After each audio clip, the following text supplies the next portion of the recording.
সবাইকে জয় যিশু। আর তার সঙ্গে তোমাদেরকে বলবো ধন্যবাদ দেওয়ার জন্য, কেননা তোমরা হয়তো আজকে এই ভিডিওটা দেখতে পাচ্ছ, আর আশা করি হয়তো তোমরা দেখতে পেতে না। কেননা গতকালকে আমি যখন ফার্স্ট এই গানটা রেকর্ড করি, তো রেকর্ড করার পর জন্য বাই মিস্টেক ফোর্থ ফ্লোর থেকে মোবাইলটা আমার পড়ে যায়। কিন্তু ঈশ্বরকে আমি এটাই ধন্যবাদ দিই, খুব মিরাকেল আমার সঙ্গে হয়েছে যে ফোর্থ ফ্লোর থেকে মোবাইল পড়লো, তার সত্ত্বেও কোনো কিছু হলো না মোবাইলের মধ্যে। এবং এখন গান এডিট করতে পারলাম এবং সব কিছু করতে পারলাম এবং তোমাদের সামনে প্রেজেন্ট করতে পারছি আমি। তো এই জন্য ঈশ্বরকে ধন্যবাদ দিও। তোমরা দেখতে পাচ্ছ মোবাইলটা যে কিচ্ছু হয়নি, মোবাইলে কিচ্ছু হয়নি, একটা স্ক্র্যাচও পড়েনি।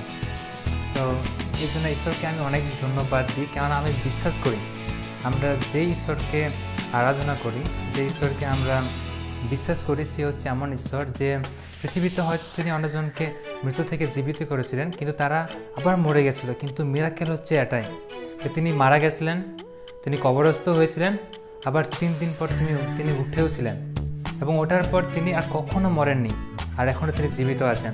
কিছু আমার মেসেজ আছে, সেই মেসেজটা আমি এটাই দিতে চাই।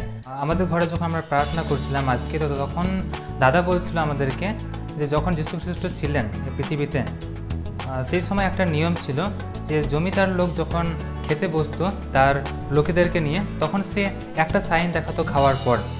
যদি সে খাওয়া শেষ হয়ে যাওয়ার পর পুরোপুরি সে যদি উঠে যায়, তাহলে সেই সময় একটা রুমাল বের করে সবাইকে দেখিয়ে দিত। আর যখন সেই রুমালটা ফোল্ড করে রাখতো, তাহলে তার মানে এটা যে কিছুক্ষণ পর সে আবার ফিরে আসবে।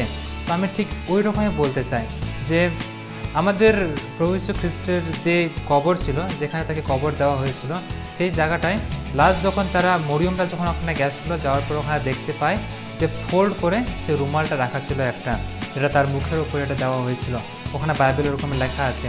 তো তার সাইন এটা যে তিনি আবার ফিরে আসবেন, আর আশা করি যে খুব তাড়াতাড়ি তিনি হয়তো ফিরে আসবেন। তো এর জন্য আমরা সবাই প্রস্তুত থাকবো, আর আজকে আমরা খুব আনন্দ করব, কেননা পৃথিবীতে এমন আর কোনো লোক নেই যারা মারা গেছে এবং জীবিত হয়েছে আর কখনো মরেনি। হয়তো যিশু অনেকজনকে সুস্থ করেছিলেন, তারা হয়তো মরে গেছিলো, তারা সুস্থ হয়েছিল, কিন্তু আবার তারা মারা গেছে। যেরকম লাসার আছে, একটা আবার ছোটো একটা বাচ্চা মেয়েকে জীবিত করেছিল, সেই মেয়েটাও যে জীবিত হয়েছিল, আবার সে মারা গেছে। কিন্তু প্রভু যীশু খ্রিস্ট তোমরা দেখতে পারো, সেই ইসরায়েলেও গিয়েও যেখানে তাকে কবর দেওয়া হয়েছিল, সেখানে কোনো বডি নেই এখন অবধি। কেমন হচ্ছে, এবং যদি কিছু ভুল থাকে তোমরা আমাকে বলতে পারো, আমি ট্রাই করবো সেগুলো ঠিক করার জন্য।